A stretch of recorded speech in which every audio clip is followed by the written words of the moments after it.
Welcome to the hottest movie review on the internet today, the A-List Review.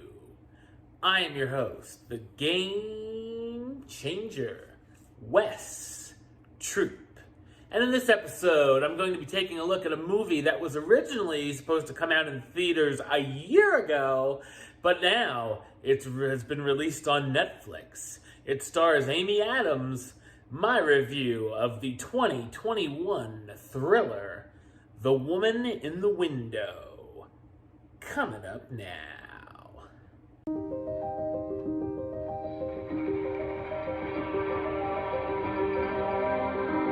Anna Fox, a child psychologist, has been going through a rough time in her life. She lives alone in an apartment in Manhattan after being separated from her husband, who has moved along with their daughter. Anna has been suffering from agoraphobia and has been housebound. One day, a family, the Russells, move in across the street, and while she's visited by their son Ethan and his mother Jane, who Anna hits things off with very quickly, Jane's husband, Alistair, is abusive and controlling. One night, Anna witnesses Jane being stabbed by an unseen assailant, and when she calls the authorities, the Russells present a different woman claiming to be Jane. While everyone believes her to be having hallucinations from her new medications, Anna swears she knows what she saw, and soon after, even more strange things begin to happen. So what did I think of The Woman in the Window? I thought it's an entertaining psychological thriller based on the 2018 novel of the same name by A.J. Finn. The film is directed by Joe Wright, most recently known for his movies Hannah, Pan, and The Darkest Hour, which also starred Gary Oldman.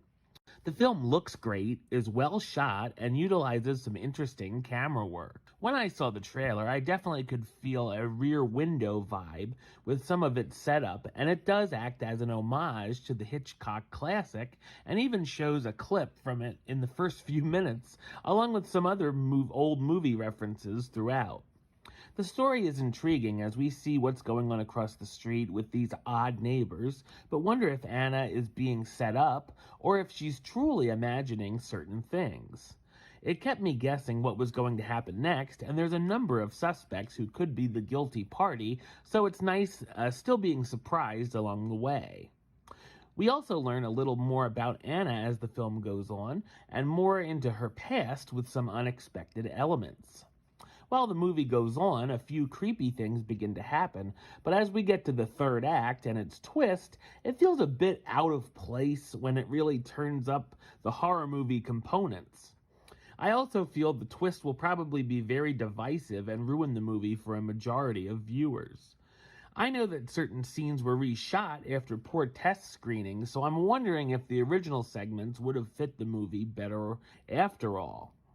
The cast stars Amy Adams, who's great as usual, as Anna Fox, as the agoraphobic psychologist who believes she's witnessed a murder, Gary Oldman as Alistair Russell, the new neighbor across the street who seems rather shady, Julianne Moore as Jane Russell, Anna's new neighbor she believed was murdered, Wyatt Russell as David Winter, Anna's tenant who lives in the basement, Fred Heckinger as Ethan Russell, Alistair and Jane's son Anna feels sorry for, Brian Tyree Henry as Detective Little, the detective who begins to question Anna, and Jennifer Jason Leigh as Jane Russell, the woman who says she's Alistair's wife and Anna has never met her.